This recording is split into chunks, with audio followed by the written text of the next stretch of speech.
Classroom changes. Missouri doesn't want to leave your child left behind. Raising the bar, big changes for state school buses.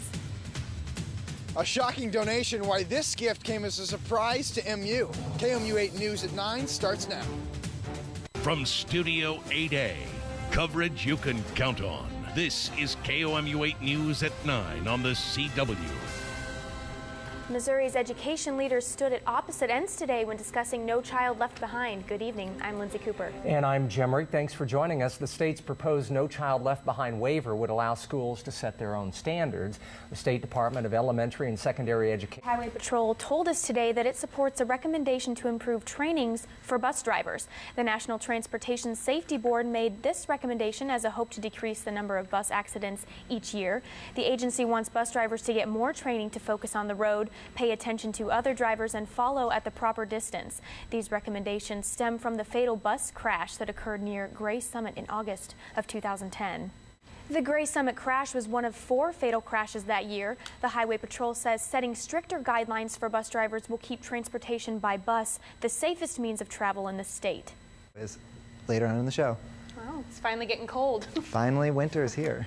Thank you, Adam. The Miller County Sheriff and prosecutor refused to answer questions today about why it took 3 years to charge a St. Elizabeth woman in the death of her baby. On Monday, the county prosecutor charged Emily Usnick with second-degree murder.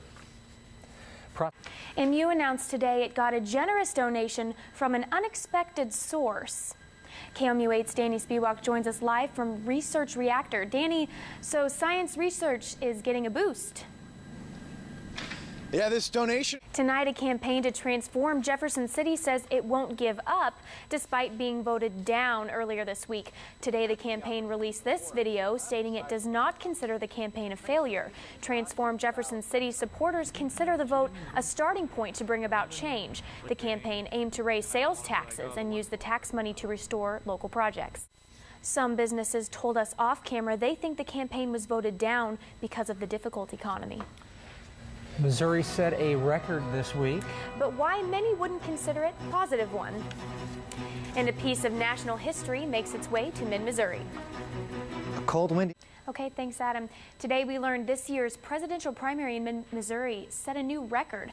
The turnout across the state this Tuesday was the lowest ever for a presidential primary.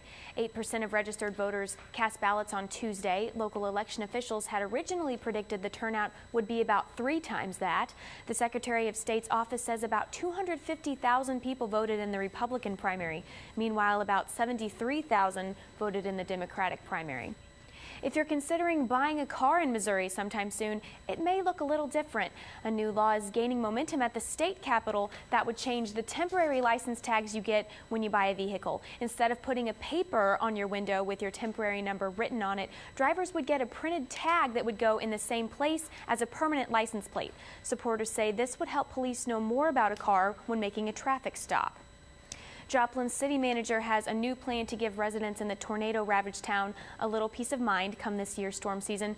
His goal is to make sure every home in Joplin has a weather radio. A city survey shows 58% of Joplin homes don't have a weather radio. This means the city would have to give about 11,000 radios. But when the city told the state that would cost more than $300,000, the state said it would not fund the project. The American Red Cross has already donated $50,000 to the project. The city says it will ask the Joplin Tornado First Response Fund for the rest of the money. A woman pleads guilty to kidnapping 25 years after the crime. And a group of hackers take over the CIA's website. KOMU 8's Stacy Welsh has these stories in your national report. The woman who thanks Stacy, the Tigers have more than just a top 10 opponent approaching. They can tie a team record that dates back to 1983. Sports is next. You won't believe our last piece of video tonight. A middle school athlete has some talent you have to see.